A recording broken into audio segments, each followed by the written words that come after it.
dear God, Father, I just want to thank you for this opportunity, dear God. I thank you for these, your people who have gathered here on today, dear God.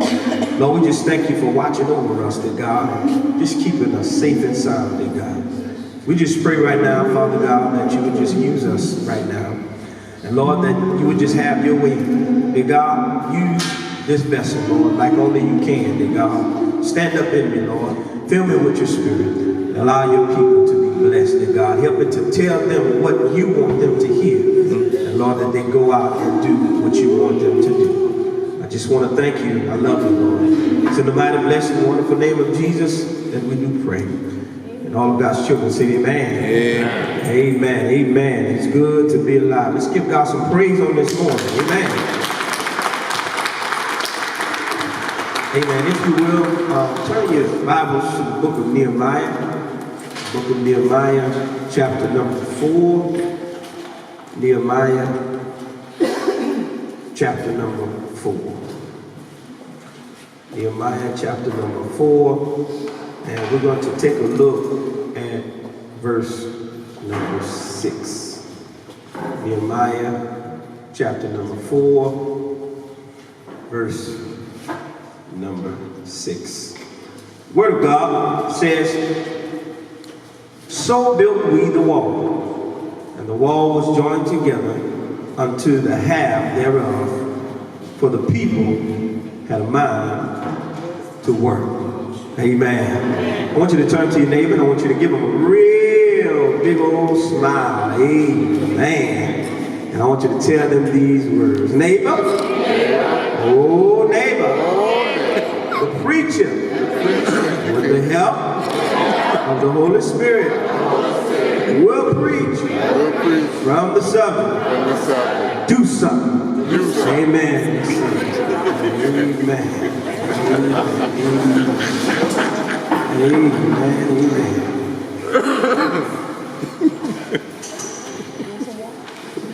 Amen. We find ourselves in the book of Nehemiah, and when we look at what's going on at this time, Nehemiah, one of God's men, he was grieved. And he was grieved because what had happened was the wall had been torn down, the wall had been demolished, and also the gates were burned. And really what happened was the children of Israel, we know how they used to deal with God. God would save them, and then, they'd start doing their thing, and then, God would come back, after they reached their hands out to him, and then they, go back to doing what they were doing. Well, we know that a lot of this was a consequence of them going against the will of God. When you look at the children of Israel, they did a lot of that. Amen. And they found the wall around their city broken down. And Nehemiah heard about it, looked at it, and was like, this is not right. And you got to understand what Nehemiah did. Nehemiah did something that really could have cost him his life. What did he do? Well, see, he was a cupbearer for the king. And he asked the king to go back so he could rebuild the wall. Now, this is the thing. See, when you read the text, it says that Nehemiah went before the king with a sad countenance. Well, anytime you go in front of the king with a sad countenance, really you can lose your life. Because you're not supposed to do that. But Nehemiah was grieved and he was hurt. And he went to the king, of all people, and asked the king, could he go back and rebuild the wall? How many of you know that really truthfully that sometimes God put things in our life and things happen and things break down and things don't go right, and really and truthfully you've got some options. You can either sit there and cry about it or you can do something. Okay? Can I help you? Nehemiah did something. Right? He did something. He saw the need. And you know what he did? He went to God to actually build that wall back up and to get the city back to where it was supposed to be. And really we find ourselves in verse 6, chapter 4, verse 6. They had started building the wall and it was halfway. Right? So really, what Nehemiah had in his heart to do, he had started what? He had started doing. So we find ourselves here, but I want to bring this out to you. Look what it says. This would have never gotten done if the people didn't have a mind to work. Okay? It would have never gotten done if the people did not have a mind to work. Wrote something down, don't know where it came from, but I just want to share it with you. And I pray it blesses you. Most people would rather do nothing and talk about doing something, even when just saying something about doing something will never get nothing done. I'm going to hit rewind. Most people would rather do nothing and talk about doing something, even when just saying something about doing something will never get nothing done. We find ourselves in the text where the people are actually doing something. And when we look at it, we've got to understand, even in the situation that we're in, can I help you? We can look at the building in its state, but can I help you for us to dwell on that and stay there and sit there and harp on that? Can I help you? We will never get anything built. We've got to make sure that we have a mind to work. Well, Pastor, I can't do anything physically. Can I help you? You can get on your knees.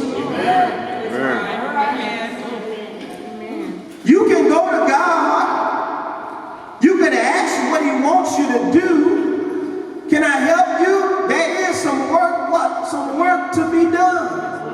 And can I help you? I thank God for it because this morning, amen, we had some stuff to do. People came in, Pastor, what you need me to do? What you need? I'm going to do this, not do. We got to keep that mindset, people of God. That is the only way we'll get where we need to get. To do what God really has called us to do. But the people had a mind to work. I'm going to go back to chapter number 1, Nehemiah chapter number 1. And we're going to take a look at verse number 11.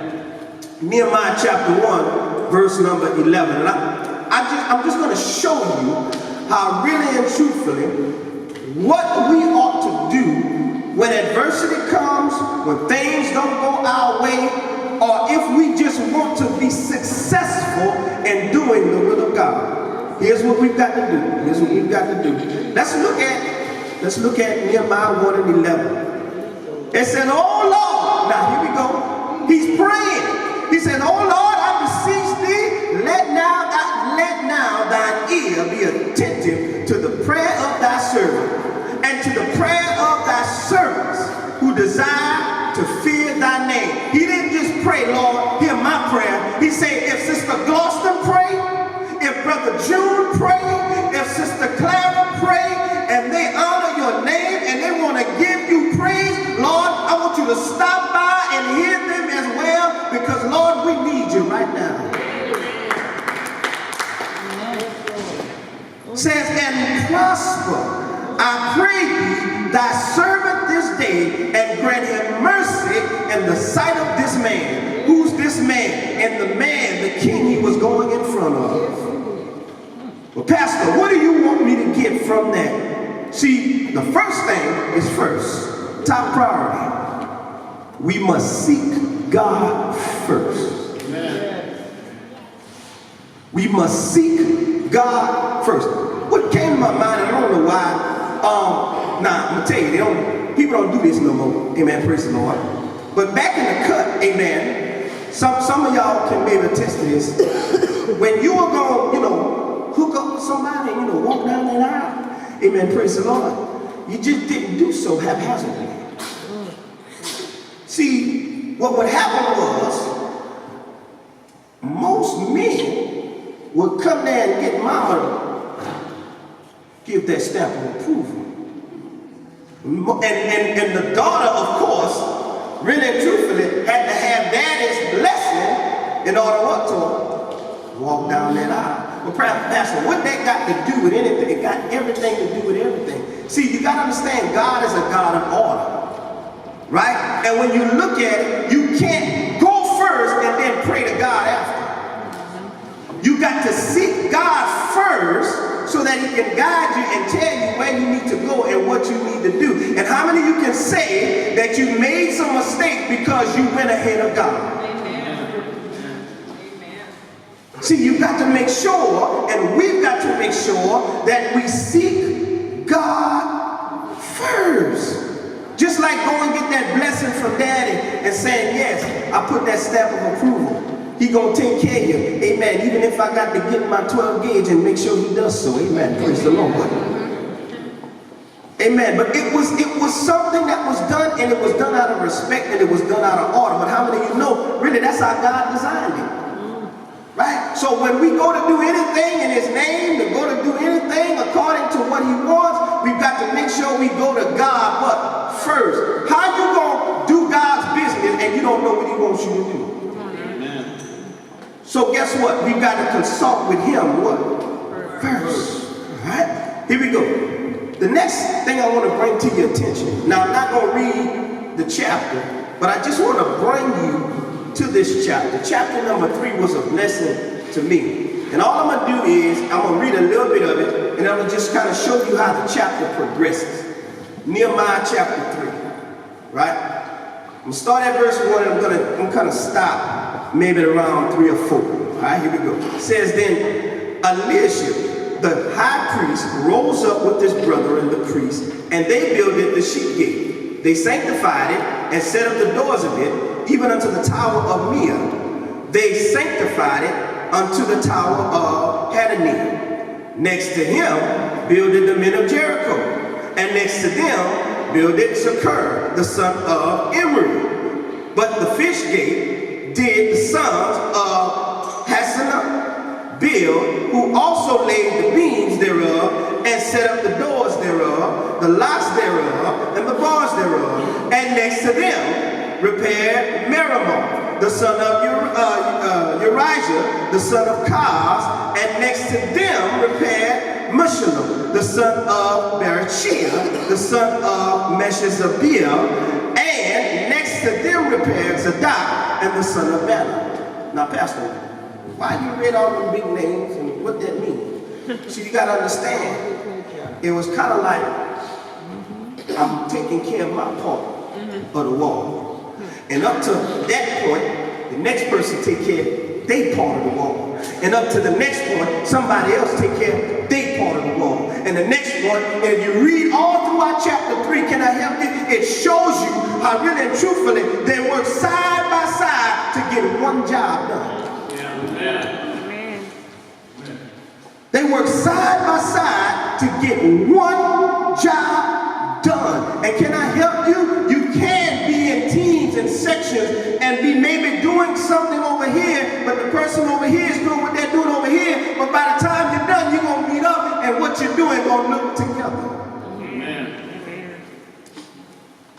When they built the wall, it looked like they was building a wall. Yes. What that got to do with anything, Pastor? There should never be a time when we're working against one another. Amen. What we working on should coincide with what the next person's working on. So when we come together and we do what we do together, can I help you? It's going to look like we're working on what we're working on. Amen.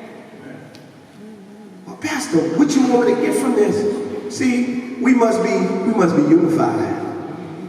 We must be unified. What do you mean? We've got to be together. Because can I help you? Everything in this mama will be at our back, especially in these times. So we've got to be what? We've got to be unified. Don't entertain negative talk, negative people, negative folk, and all this other stuff. Don't you entertain negative thoughts and all this other stuff. Don't you entertain anything that's going to stop you from doing the work of God. We've got to be what? We've got to be unified. Because you've got to understand, anything that comes to separate and divide is not from the Lord. So we've got to make sure that we are what? Unified. It brought to mind a fist. Amen. Praise the Lord. Amen. You can do more damage together. Well, how you say that, Pastor? Well, if somebody dared you to hit them as hard as as hard as you want it to. Amen. Would you want them to take their hand like this and pow, right? Or would you want to use this?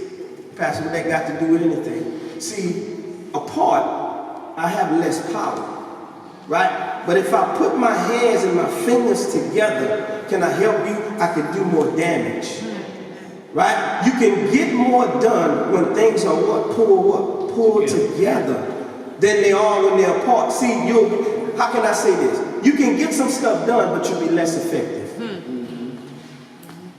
Right? And it's going to take you longer. Right? And you won't be able to get done what God really wants you to get done on the level He wants you to get it done. You know why? Because you're like this. Right? We're like this. Right? The Lord says avoid all those schisms and all those divisions. Right? And stick what? Stick together. Now, at the end of the day, let's be real. We ain't always agree on everything. Amen. We ain't always be what? On the same page. But I believe with my whole heart, if we let the word be the final say, at the end of the day, guess what? We can get it right. Amen. So guess what we've got to make sure? We've got to make sure that we are unified. Right? I want to bring your attention to chapter number 4. We're going to look at verses 7 and 8. Verses 7 and 8. All right? Verses 7 and 8. Nehemiah chapter 4, verses 7 and 8. It says, and it came to pass that when Sanballat and Tobiah and the Arabians and the Ammonites and the Ashdodites heard that the walls of Jerusalem were made up and that the breaches began to be stopped, then they were wroth. They were mad and conspired all of them together to come and to fight against Jerusalem and to hinder it. Ooh, okay, Pastor. What you want me to get from this? You see, you've got to understand this one thing, is that when you're doing stuff, and when you're getting stuff done, that really and truthfully, adversity is certain. Because what ends up happening is, how many of you understand and know, if you make a stand for right, or you've done anything to stand for right, that really and truthfully, things came against you that you never thought would come against you. Because why? Because you're doing something that means something and that's worth something. Yeah. And trouble, people, things will come to hinder you from doing what you're doing. Pastor, why are you telling me that? Don't get mad when it happens. Just know that it can happen. Amen. And when it happens, guess what? Don't get all crazy and out your mind. You go to God and you let the Lord fight your battle. Amen. Right? Because it's coming. And what ended up happening is they ganged up and they teamed up because they say, hold up, if we let them get that wall done, I believe they're trying to get ready to attack. Right? So they had something in their mind to say, hold up, we got to stop them from doing what they are doing. And see, you got to understand this one thing. Anytime you take a stand for the Lord, anytime you take a stand for right, trouble's coming. How many of you have ever made a decision and said, you know what? I'm going to give it all to the Lord. I'm just going to do right. Look, I'm going all the way with Jesus. Right? How many of you can say that's when trouble came? Right? Amen. Trouble coming. Right? You know why? Because the enemy knows. The enemy knows your heart, and he knows what you're doing, right? So he got to make sure he does his job. And can I help some of y'all in here who don't know? He's good at his job. He's good at his job. And so, being that he's so good at his job, you got to make sure that you keep your connection clear with God so that you don't get trapped and caught up in what he's trying to do. That's right. Stay on your knees. Stay in the Word. Stay in church. Stay uplifting each other. Stay holding each other accountable. Because what ends up happening is, when we get a little too loose, what ends up happening, we forget the fact that guess what? The enemy is what? He's right around the corner. Right? And can I help you? He don't really care about your feelings, your emotions, or anything else. He just cares about what? Hindering you and stopping you from doing what thus said the Lord. So they all conspired together against him. Right? So really and truthfully, he wasn't just building the wall, just scot-free. Oh, we just building the wall, no trouble, sunshine, No. He was building the wall with people trying to come at him. Can I help you, those in ministry? Alright? You gotta understand, when you're in ministry, guess what? It's not gonna be a walk in the park. Things gonna come your way. Can I help you in your community? It's not going to be a walk in the park. There's going to be people who go, oh yeah, you call yourself a child of God. Things are going to happen. Things are going to come your way. Adversity will come. But you got to make sure that, hold up, Lord, I'm with you and I'm with you all the way and I know you got my back. So you know what? I'm going to stick with you. And I'm going to trust you because I know you got me. Right? But you got to understand, you must expect adversity. You must expect it. Don't go around looking for it. Right? But I'm just trying to prepare you not to get mad what? When it happens. Don't get mad when it happens. Understand that it is going to come. Alright? Here we go. Move on down to verse number 17. Verse number 17 says this. It says, for they which builded the wall, and they which builded the wall, and they that bear burdens, with those that laid it, every one of his hands wrought in work, and with the other hand held the weapon. Pastor, did you just read that? Yeah. They which builded the wall, and they that bear burdens, with those that laid it, everyone with his hands wrought in work, and with the other hand held a weapon. So they had a cement trowel in one hand and a 45 in the other. That's right. Oh, Jesus. Yeah. It wasn't easy. They wasn't just working. They were working, but looking over their back while they was working.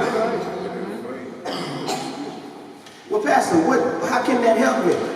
That's how your walk with God is. You better be working, but making sure that, guess what? The enemy? I don't know. I got to watch that rascal. Right? Because why? Because that's what he does. Right? That's his job. So what you got to understand, you got to be ready what? Ready when he comes. But you see, don't fight him. Don't fight him. Don't fight him physically. Fight him with the word. You remember when Christ had fasted for 40 days? Right? He was out in the wilderness. Right? What did he do to the enemy? He gave him that word. And the enemy tried to use the word and, kind of mix it up and make it something that it wasn't. But Jesus came right back at him with the word. Man should not live by bread alone, by every word that proceeded out of the mouth of God. So what he did was he made the word top priority. Right? And he reduced himself and he said, hold up, this is what the law says. Can I help us on today? That's what we got to do. We got to reduce ourselves and lift up what the law says. And that is going to help us in this case. So, Pastor, what do you want me to get out of this? We must always be on guard. Now, let me help you. Don't be paranoid, praise the Lord. The Lord wants you to live with peace. Right? But can I help you? You can't just walk around like nothing's going to come your way to try to throw you off track. Can I help somebody in here? Temptation is right around the corner. It's right around the corner. Right? Demonic attack is right around the corner. Can I help somebody in here? The devil will use somebody at your job to intentionally mess with you just because you prayed that morning, Lord, give me patience. Oh, give me patience, Lord. Okay. Got your patience. Let's see. Right? Because now you're in a position to where, guess what? You got to actually have some patience. Right? So it's right around the corner. Pastor, what can you help me with? I'm going to help you with this. One thing that you should never ever do, people of God, is get to the point to feel like that you have arrived.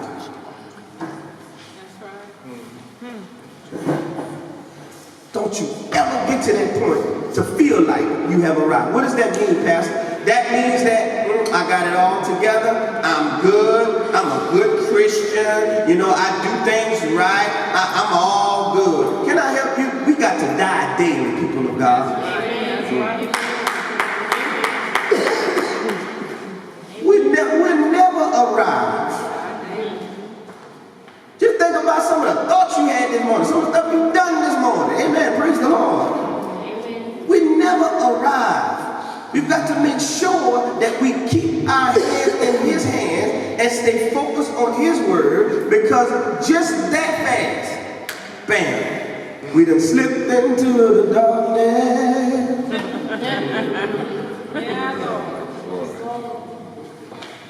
Never ever get to the point to where you feel that you have arrived.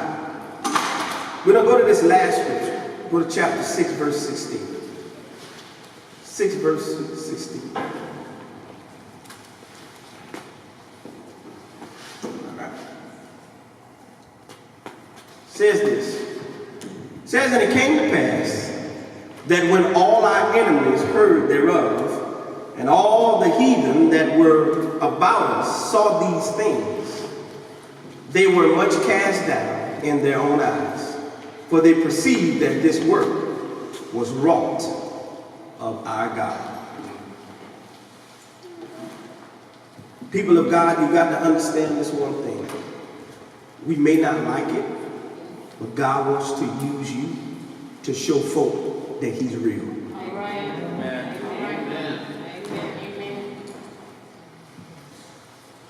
We don't like that. We don't like to go through a lot of stuff. We don't want to have to feel that hurt. We don't have to feel that pressure. But God may put you through something just to show others that I'm working through them. And He gets all the glory. He'll do it. But why, Lord? Because He'll do it. But you know what? He'll bless you for doing it.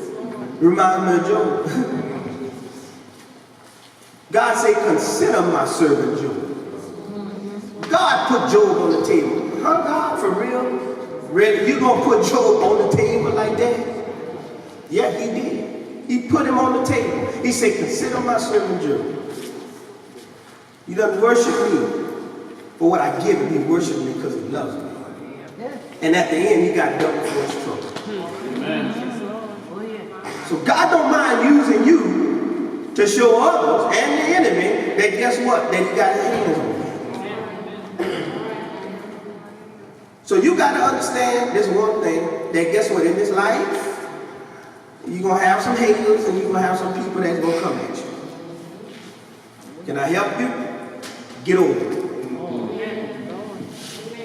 Get over it. Right? Get over it. Right? So we've got to make sure that we get it together. All right? I want to leave you with this. Share with you that we've got to do something, and I share with you some things that you can expect when you're doing what you're doing, and how to get things done, and what it looks like when you're doing what you're doing. But I want to leave you with this. People of God, we could say we have faith. We could say we believe. We could say, you know, we got it together. We could say that, you know, we have the faith to move mountains. But, you know, there's a little section in some of y'all Bible where the page is kind of still stuck together. Right? And if you unstick them, it'll say faith without works is dead. All right. Come on. All right. Faith without works is dead. See, what we got to understand is this. We can't just, Lord, Lord, help me, Lord, Lord, help me, Lord, Lord, help me. And really, truthfully, there's no work to show that really, truthfully, that you even expecting God to help you. Okay? Let me help you out. Let me show you faith and works. There was this little boy, amen, and he knew this guy who, he had this field next door. And the little boy, asked the man, he said, what you gonna do in that field over there, mister? He said, well, I'm planting something over there. He said, okay, you gonna plant something over there? All right, mister, okay, we'll see. Time went on. The little boy went back to him, mister, I thought you said you was gonna plant you something over there. So, yeah, I'm gonna plant me something, and I'm looking forward to a great crop, a great harvest. Little boy said, okay, mister. Little more time passed on. Little boy went to him, like, mister, I still don't see nothing. Like, oh, it's coming. So what the little boy done is this. The little boy asked his mom to go to the store and get a few things, and he was in the store just shopping and doing whatever. And his mom agreed to get him a few things. So, put it in the bag or whatever, he went back home, he was playing around. And he thought about that old man, like, oh yeah, I forgot. He had gotten some items to give to the old man. He said, well, mister, I don't know if you know it or not, but in order to get something over there, you need to put something over there. He had 3 things in the bag. He gave him seed. He gave him a Bible. And he gave him an umbrella. Why did he do that? He gave him seed because if you don't put nothing in the ground, ain't nothing gonna grow. He gave him a Bible because he knew that, guess what, mister, if God don't let you have it, you can't have it. But he gave him an umbrella because, doggone it, if you expect to grow a crop, you ought to at least expect that it's going to rain. Yes. So there's some things that we've got to make sure in preparation of what we know God is going to do, that guess what, we've got to just get it done.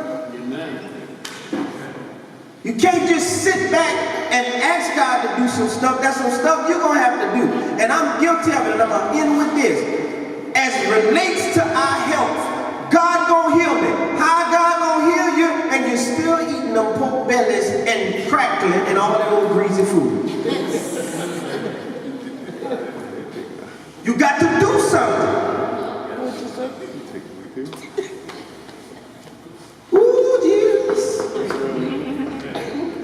To do something. So guess what I'm going to do? God, you're going to hear me, but I'm going to do all I can in myself to put the right stuff in me. Because I'm expecting you to what? To heal me. Yeah. Faith without works is dead. All right? And guess what? I'm not just talking to you, I'm talking to me too. Praise the Lord. Talking to me too. I want you to look at your neighbor and I want you to tell him these words. Neighbor, oh neighbor, I got one thing to tell you. Do something. Amen. Praise the Lord. Amen.